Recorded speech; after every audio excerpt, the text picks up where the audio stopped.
ఇప్పుడు ఈ ట్రైలర్ ఈవెంట్కి చీఫ్ గెస్ట్గా విచ్చేసినటువంటి లెజెండరీ రైటర్ విజేంద్ర ప్రసాద్ గారిని మాట్లాడవలసిందిగా రిక్వెస్ట్ చేస్తున్నాం. హాయ్, గుడ్ ఈవినింగ్ అండి. ఈ సినిమాలో హీరో ఆనంద్ గురించి మాట్లాడాలనుకున్నాను. దానికన్నా ముందు ఆనంద్ ఫ్యాన్స్ గురించి మాట్లాడతాను. పవర్ స్టార్ పవన్ కళ్యాణ్ ఫ్యాన్స్లో ఏ జోష్ ఉందో ఆ జోష్ మీలో కనిపించింది. Keep it up sir. Rajesh garu, I owe a sincere apology to Rajesh garu. Incidentally 3 రోజుల క్రితం నేను బేబీ సినిమా చూశానండి. దాంట్లో ఈ అద్భుతమైనటువంటి the performances of Anand costar, I was మెస్పరైజ్.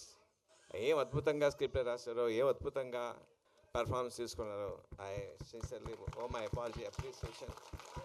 God bless you. Uday నా దగ్గర పనిచేశాడండి. I know his talent.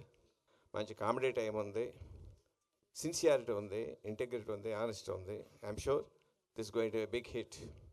And my sincere కోస్టార్స్కి, మీ అందరికీ కూడా మై సిన్సియర్ గుడ్ విషెస్. ఈ సినిమా గమ్ గమ్ గణేష్ టైటిల్ కదా. ఇప్పుడు ఎలక్షన్స్లో తెలంగాణలో 72% అది వచ్చింది, ఆంధ్రలో 81% వచ్చింది. ఈ సినిమా బయట 100% వ్యూయింగ్ రావాలి.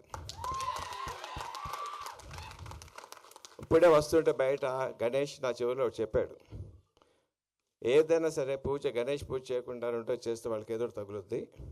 యూత్ ఎవడన్నా సరే ఈ సినిమా చూడకుండా ఏ అమ్మాయి కన్నా ప్రపోజ్ చేస్తే వాళ్ళు అప్ప పగులుద్ది.